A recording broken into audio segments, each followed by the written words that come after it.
The Golden Goose. There was a man who had 3 sons, the youngest of whom was called Dummling, and was despised, mocked, and sneered at on every occasion. It happened that the eldest wanted to go into the forest to hew wood, and before he went his mother gave him a beautiful sweet cake and a bottle of wine in order that he might not suffer from hunger or thirst. When he entered the forest, he met a little grey-haired old man who bade him good day and said, "Do give me a piece of cake out of your pocket, and let me have a draught of your wine. I am so hungry and thirsty." But the clever son answered, "If I give you my cake and wine, I shall have none for myself. Be off with you." And he left the little man standing and went on. But when he began to hew down a tree, it was not long before he made a false stroke, and the axe cut him in the arm, so that he had to go home and have it bound up. And this was the little grey man's doing. After this the second son went into the forest, and his mother gave him, like the eldest, a cake and a bottle of wine.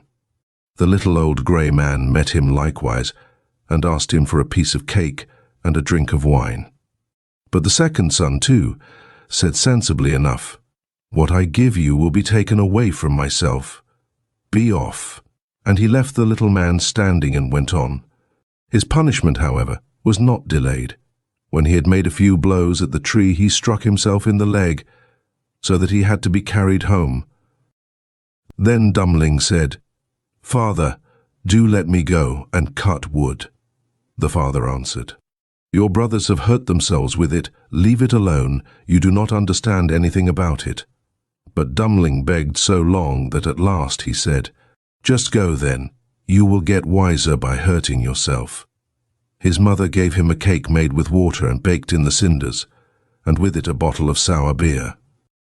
When he came to the forest, the little old grey man met him likewise, and greeting him, said, "Give me a piece of your cake and a drink out of your bottle. I am so hungry and thirsty." Dummling answered, "I have only cinder cake and sour beer. If that pleases you, we will sit down and eat." So they sat down, and when Dummling pulled out his cinder cake, it was a fine sweet cake, and the sour beer had become good wine. So they ate and drank, and after that the little man said, "Since you have a good heart, and are willing to divide what you have, I will give you good luck. There stands an old tree, cut it down, and you will find something at the roots." Then the little man took leave of him. Dummling went and cut down the tree, and when it fell, there was a goose sitting in the roots with feathers of pure gold. He lifted her up, and taking her with him, went to an inn where he thought he would stay the night. Now the host had 3 daughters, who saw the goose and were curious to know what such a wonderful bird might be, and would have liked to have one of its golden feathers. The eldest thought, "I shall soon find an opportunity of pulling out a feather," and as soon as Dummling had gone out she seized the goose by the wing, but her finger and hand remained sticking fast to it. The second came soon afterwards, thinking only of how she might get a feather for herself, but she had scarcely touched her sister than she was held fast. At last the third also came with a like intent, and the others screamed out, "Keep away! For goodness' sake, keep away!" But she did not understand why she was to keep away. "The others are there," she thought. "I may as well be there too," and ran to them. But as soon as she had touched her sister, she remained sticking fast to her. So they had to spend the night with the goose. The next morning Dummling took the goose under his arm and set out, without troubling himself about the 3 girls who were hanging on to it. They were obliged to run after him continually, now left, now right, wherever his legs took him. In the middle of the fields the parson met them, and when he saw the procession he said, "For shame, you good-for-nothing girls! Why are you running across the fields after this young man? Is that seemly?" At the same time he seized the youngest by the hand in order to pull her away, but as soon as he touched her he likewise stuck fast, and was himself obliged to run behind. Before long the sexton came by and saw his master, the parson, running behind 3 girls. He was astonished at this and called out, "Hi, your reverence, whither away so quickly? Do not forget that we have a christening today." And running after him, he took him by the sleeve, but was also held fast to it.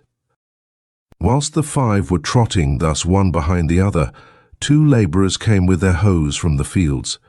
The parson called out to them and begged that they would set him and the sexton free. But they had scarcely touched the sexton when they were held fast, and now there were 7 of them running behind Dummling and the goose. Soon afterwards he came to a city where a king ruled who had a daughter who was so serious that no one could make her laugh. So he had put forth a decree that whosoever should be able to make her laugh should marry her. When Dummling heard this, he went with his goose and all her train before the king's daughter, and as soon as she saw the 7 people running on and on, one behind the other, she began to laugh quite loudly, and as if she would never stop. Thereupon Dummling asked to have her for his wife, but the king did not like the son-in-law, and made all manner of excuses and said he must first produce a man who could drink a cellarful of wine. Dummling thought of the little grey man, who could certainly help him. So he went into the forest, and in the same place where he had felled the tree, he saw a man sitting, who had a very sorrowful face.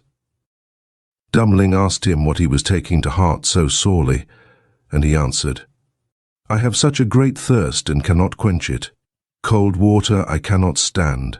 A barrel of wine I have just emptied, but that to me is like a drop on a hot stone." "There, I can help you," said Dummling. "Just come with me and you shall be satisfied." He led him into the king's cellar, and the man bent over the huge barrels, and drank till his loins hurt, and before the day was out he had emptied all the barrels.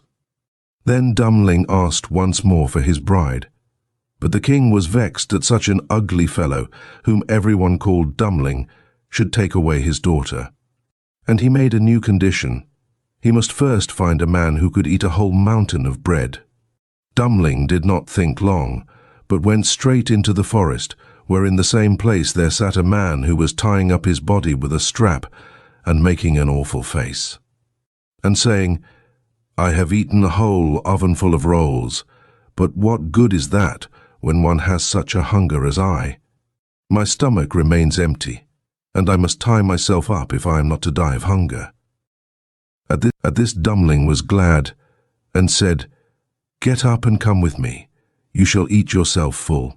He led him to the king's palace where all the flour in the whole kingdom was collected, and from it he caused a huge mountain of bread to be baked. The man from the forest stood before it, began to eat, and by the end of one day the whole mountain had vanished.